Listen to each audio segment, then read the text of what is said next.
remember our sitting on the front porch on summer evenings listening to the Pirates games on the radio. And she was a very vocal fan. And one thing that really irked her was when a Pirates batter would swing at the first pitch and make an out, hitting a pop-up or a ground out. She'd say, "That darn first pitch swinging," only she didn't use darn. It was the same thing that when it came to her son's Little League games, even more so. She was a serious fan, proudly biased, and she made it known, particularly to the umpires.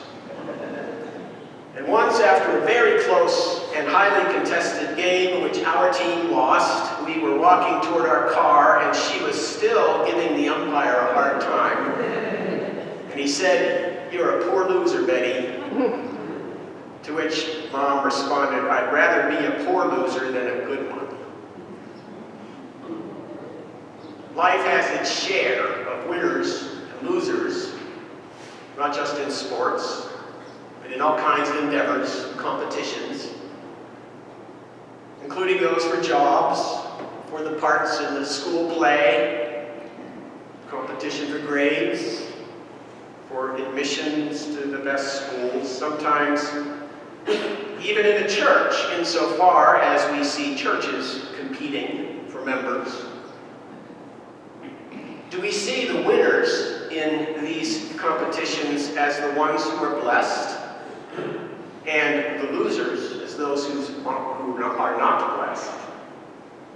We might not say as much, but it's very difficult for us not to equate blessed with winning, with coming out on top, be it economically or socially or even emotionally. Our very use of the word in our common parlance, the word blessed or blessing, reveals, I think, how we commonly regard this reality. This morning we read from Luke's version of the Beatitudes, the blessed are you statements, teachings attributed to Jesus. There are some significant differences in Luke's gospel compared to Matthew's version of the Beatitudes, where Jesus in Matthew delivers them at the beginning of his Sermon on the Mount. In that gospel, in Matthew's gospel, Jesus saw the crowds and went up the mountain with his disciples for him to teach them there. But in Luke, Jesus is coming down from the mountain, where he went to pray with his disciples, coming down to the plain. And this section is known as the Sermon on the Plain, where a great crowd of people from all around with all kinds of diseases and troubles, trying to touch him, to hear him. And Jesus, Luke says, looked up at his disciples. Maybe it seems that they had not come down the whole way. Maybe they were holding off, seeing all these people down there, not sure about things. Jesus looked up at them as if to say, "Come down here. This is where we need to be."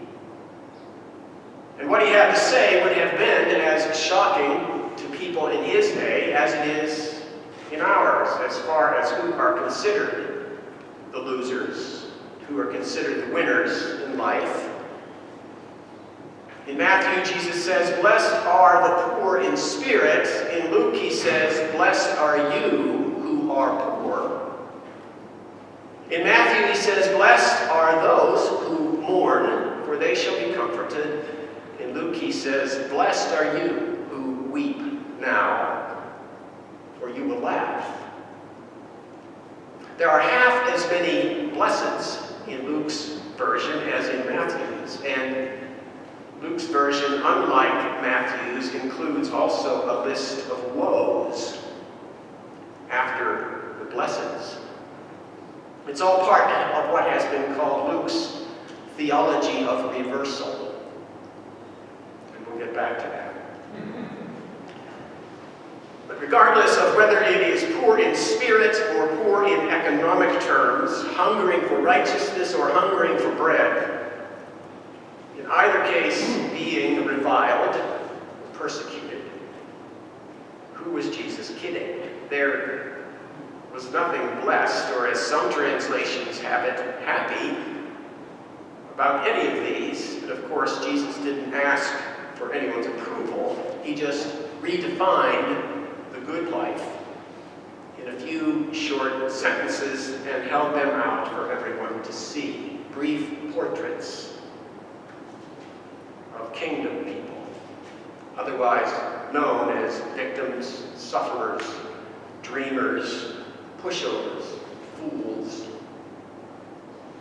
These are the chosen ones, he said, the ones who will see God face to face, the ones who will be satisfied, not because they had an advanced copy of the rules and played by them to win, but because winning was the furthest thing from their mind, or from their experience.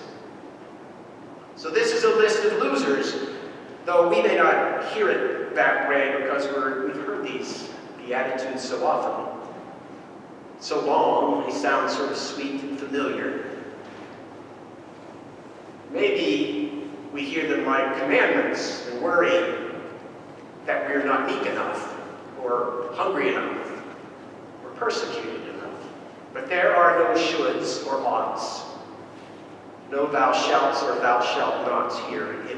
It isn't language that indicates if you do this, then you receive that. It is descriptive language. It describes who these people are now, and this is what the future holds for them. It isn't the language of law, but of gospel, of good news, the language of hope, and promise that the way things are now is not how they will always be, and that those who find themselves at the bottom now, or in the back, or on the underside, consistently in the loser column, will know the other side, out front and on top before the game is over. It does sort of depend on where you're sitting when you hear these words, or when they speak to you. They sound different from the top than from underneath, from the back than from the front.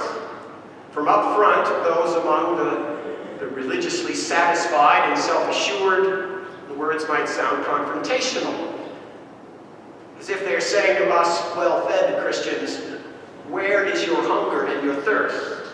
Where's your spiritual poverty? And though maybe no one close has died, why aren't you grieving the pain and the anguish of the world? Where are the scars from having placed ourselves in the middle of conflicting parties to make peace? Maybe this is why Luke's gospel includes the woeitudes as well as the beatitudes, and why he adds that detail that even as he is busy healing the crowd's diseases, he literally has to look up to see his disciples before he can teach them. Have they removed themselves from this mass of suffering? Is this why he had to make sure that they really take notice of these poor and sad and discarded folks? It's as if he's saying, don't you see that this is where we should focus our attention, because these people have God's attention. That God sees them even when no one else does. In Luke, Jesus is blessing the real poor and hungry and grief-stricken and the outcasts of the world, not the poor in spirit, as in the Gospel of Matthew. He promises a world turned upside down, from the poor lifted up and the mighty cast down, throughout his Gospel, in Mary's Magnificat, at the beginning of his Gospel, to the captives released in his sermon from Isaiah, to the reviled who are blessed, in the Beatitudes. These are the people that God notices and blesses, the people Jesus came to release. And in Luke, Jesus is also clear that wealth and privilege are real dangers that have the power to separate one from God and the human community. Thus, the woes of which the comfortable and the wealthy better beware. The kingdom of God belongs to those who have nothing except God. So the winners and the losers are flipped. It seems like there are two categories in here, right? Distinct and separate. It's natural to ask, well, then which group am I part of? If I'm honest, I've got to admit that I fall in the category of the people the woebitudes are addressing. Like the disciples, maybe, somehow removed from the people that Jesus is caring for. They challenge me to care more for the people that Jesus cares for the people God cares about. But how in the world would I bridge the gap? Beyond whatever column or group that we find ourselves in, whatever group in which we've been placed by fate or by fortune or by powers beyond, sometimes within our control, it is true, I think, as the Reverend Carol Howard Merritt shares, in struggling to preach from this text as her father lay dying in hospice care, wondering if, as she puts it, there was some blessing in the grief and sadness that washes over me. Perhaps we can't understand these words until we become poor, or meek, or contrite. Perhaps we don't know what they mean until our stomachs ache with the roaring hunger and our tongues stick to the roof of our mouths with thirst. Maybe we cannot understand these words, she writes, when we feel the most blessed. Perhaps they only make sense to us when we hit rock bottom, when we're so ashamed of what we did the night before that our lips tremble, when we're about to lose the home that we're raising our children in. We finally realize that we have no control over our addiction. When we are in such mourning that we stare at the ground as we walk, we cannot look up. We look around, we see injustice, we see exploitation and violence, and the faithful cannot help but mourn. I think that includes all of us, no matter who we voted for, no matter our economic status, or sexual orientation, or ethnic background, we are all mourning. We hear borders closed and walls being built, and we know this is not how God works. We hear the Hispanic and Islamic brothers and sisters living in fear, and we mourn. We listen to vitriolic words coming from every direction, and we wonder, where is our comfort to come from? We are all broken. And here's the good news. Blessed are those who weep. God hears you. God knows you. God comes close to you. And God will not let you go. We all deserve to weep, but we are all blessed. And we are not alone. How would we look at our neighbors if we saw them as both broken and blessed? Would we see our brother or sister more than a nuisance, not a threat? Would we hear Jesus say, "Come, you are blessed, join me here on the plain"? Mark Larson tells about a short video he saw a number of years ago, and I was reading his description. I remembered I had seen it too. Maybe you had as well. It begins with a businessman going about his usual day, except the day is not going very well. And it seems like as each minute passes, the day gets worse, and his frustration level rises, and so he starts to pull out of the driveway and almost runs over a child on a bike. He gets to his favorite coffee outlet, but a woman steals his parking space. The man in front of him in line places an order for his entire office building. And when he finally gets to the counter, he's told that it will be a few minutes because they have to brew a fresh batch. And so sitting in a corner, seething in frustration, a man walks up and hands him a pair of sunglasses and then disappears. Confused, he puts on the glasses, and all of a sudden little bubbles, like in the Sunday comics, appear above everyone's head. Instead of dialogue, however, he can read what's really going on in everyone's life.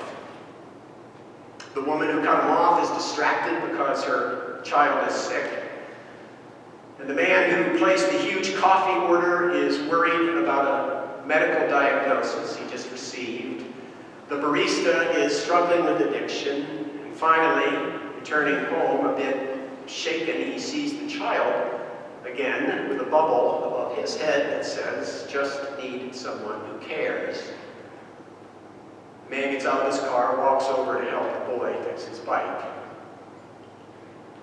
And Larson asks, how would we treat each other if we could really see what's in everyone's bubble? I believe, he writes, that all the walls and all of the distance we place between ourselves and others would disappear. We worship a God who does not look down upon us from some safe haven light years away. We follow a Savior who gets down, right down, on the same plane with those in the deepest pain and those who have nothing left. He looks at us, his disciples, and he invites us to join him there, reminding us that this is where God is looking. And we are not so different. We are broken too. We yearn for a world turned upside down. So we all deserve to weep, and we are all blessed.